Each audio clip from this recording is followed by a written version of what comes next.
Hello সবাইকে, আসসালামু আলাইকুম। কি অবস্থা সবাই কেমন আছেন?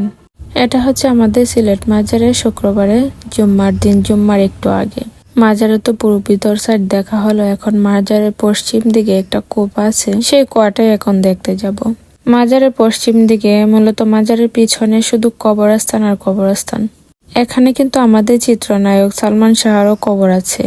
এই শাহজালাল মাজারের কবরস্থানে ওনাকে দাফন করা হয়েছে। অনেকে দেখছি খুঁজে ভিডিও করে, আমি ভাবছি পরের বার আসলে একবার খুঁজে দেখে যাব।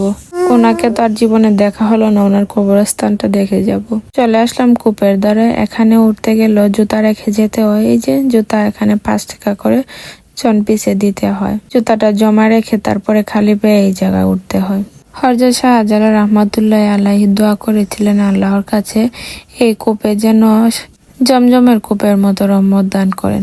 এই কূপের মধ্যে সোনালী রঙের শিং মাছ, সোনালী রঙের কই মাছ দেখা যায়। শুনেছি যাদের ভাগ্য ভালো থাকে তারাই দেখতে পায়। আমি আবার অনেকের ভিডিওতে দেখেছিলাম সোনালী রঙের কই মাছ, শিং মাছ দেখে যেতে, কিন্তু আমি 2 বার সিলেট মাজারে এসেছি, কিন্তু কখনো নিজের চোখে দেখা হলো না। এই কূপের পানি হযরত শাহজালাল রহমাতুল্লাহ আলাইহি ব্যবহার করতেন।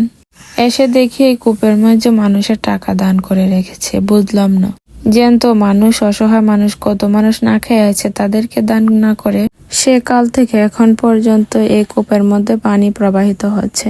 হযরত শাহজালাল রহমাতুল্লাহ আলাইহি এই কূপের পানি তিনি পান করতেন। এই হচ্ছে হযরত শাহজালাল রহমাতুল্লাহ আলাইহির ব্যবহৃত কূপ। এটার উপরটা পুরো গ্লাস দিয়ে ঢেকে দিয়েছে। আর টাকার ব্যাপারটা বলি, মাজারের উন্নয়ন কাজের জন্য একটা নির্দিষ্ট জায়গা আছে, ওই জায়গায় গিয়ে আপনারা টাকা দান করতে পারেন। কিন্তু মাজারে বড় বড় অলিয়া আউলিয়ার কবরে যে টাকা দান করে, ওনারা কি কবর থেকে এসে টাকাগুলো কাজে দেবে? কিন্তু অসহায় মানুষ, তাদেরকে দান না করে কবরের পাশে, কুয়োর পাশে এগুলা দান করে। একটা জিনিস মানুষে বুঝে না, ওনারা তো দুনিয়ার মায়া ত্যাগ করে চলে গেছে। এখন পৃথিবীতে যারা অসহায় বেঁচে আছে তাদেরকে দান করুন না। কূপ দেখে এখন কবরস্থানের মধ্যখান দিয়ে বেরিয়ে যাচ্ছি। সিলেট মাজারে এই একটু কবরস্থানের জায়গা পাওয়া, এটা হচ্ছে ভাগ্যের ব্যাপার। এখানে স্বয়ং হযরত শাহজালাল রহমাতুল্লাহ আলাইহি ঘুমিয়েছেন, তার সাথে ওনার কাছে একটু জায়গা এই পবিত্র মাটিতে পাওয়া হচ্ছে ভাগ্যের ব্যাপার। তাই যে যেরকম পারে একটু জায়গা হলো এখানে কবর দিতে চায়।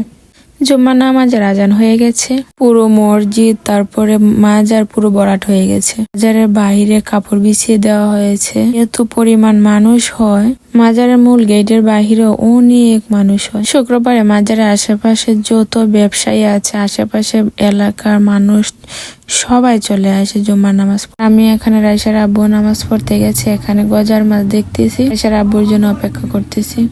সিলেট মাজারে এটা হচ্ছে আরেকটা সুন্দর নিদর্শন, এই যে বড় বড় গজার মাছ। যে প্লেটটা দেখতে পাচ্ছেন না, এরকম একটা প্লেট 20 টাকা করে পুকুরের পাশে একজনের দিকে বিক্রি করতেছে। ওখান থেকে সবাই ছোট মাছ কিনে এনে এই গজার মাছগুলোকে খাবার দেয়।